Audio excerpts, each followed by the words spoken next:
বিহুৰ দিনা সকলোকে মোৰ চেনেললৈ স্বাগতম।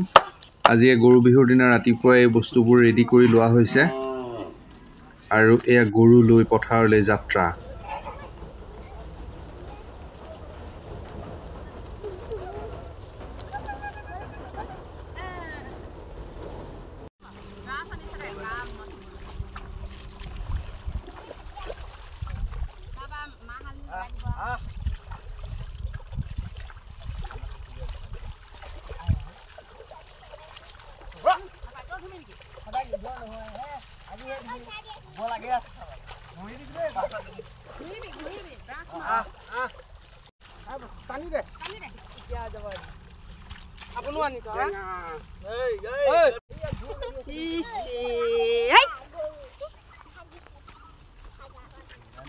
কি কবলৈ লৈ আহিব লাগে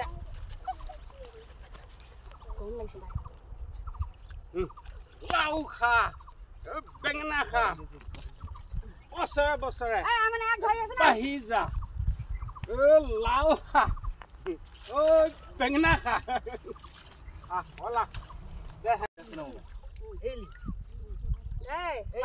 সোনকালে ডাঙৰ পাঠিয়া হৈ নাযাবি নামটো খুলি লওঁ নামটো চেঞ্জ কৰি লওঁ নামটো চেঞ্জ কৰি লওঁ মোবাইল না কি কৈ আছে বলি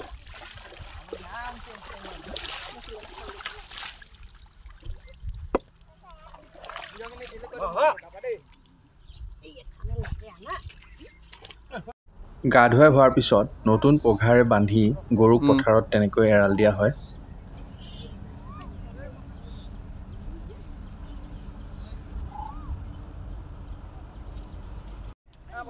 আজি বিহুৰ সংক্ৰান্তিৰ দিনাখনে আমাৰ গৰু বিহু উদযাপন কৰা হয়। এই গৰু বিহুত সাধাৰণতে আমাৰ এটা ডাঙৰ এটা পৰম্পৰা, অসমীয়া জাতিৰ এটা পৰম্পৰা।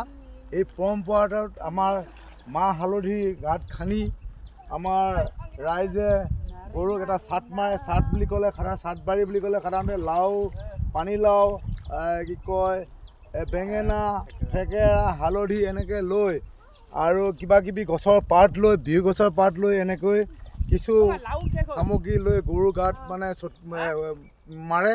গতিকে লাও খা বেঙেনা খা বছৰে বছৰে বাঢ়ি যা, এনেকৈ এটা ডাঙৰ পৰম্পৰা আছে। এই পৰম্পৰাটোত আমাৰ অসমীয়া জাতি সকলোৱে এই পৰম্পৰাটো পালন কৰে। এই পৰম্পৰাত সঁচাকৈ ভাল লাগে। আজি বহাগৰ সংক্ৰান্তি, চ'তৰ সংক্ৰান্তিৰে আমাৰ বিহু গৰু বিহু পালন হয়। কাইলৈ 1 তাৰিখ, 1 বহাগত আমাৰ সাধাৰণতে আমাৰ বুঢ়াসকলে কয় বহাগ বিহু। বহাগ বিহুত আমাৰ সেই দিনটোও এটা বেলেগ উদযাপন কৰা হয়। গতিকে আজিৰ দিনটোৰ বিষয়ে মই কৈছোঁ। আজিৰ দিনটোৰ বিষয়ত আজি সঁচাকৈ ভাল লাগে। এই পৰিৱেশবিলাক আমাৰ ল'ৰা ছোৱালীবিলাকে এই পানীত গা ধুই আছে, কি সুন্দৰভাৱে মাহ হালধি গাত খানি ল'ৰা ছোৱালীবিলাকে গা ধুই আছে পানীত নামি, কিমান ভাল লাগিছে চাওক। ধন্যবাদ দেই, ধন্যবাদ ধন্যবাদ ধন্যবাদ ধন্যবাদ। বিহু শুভেচ্ছা সকলোকে যাচিলোঁ। বছৰ বছৰ বাঢ়ি যা।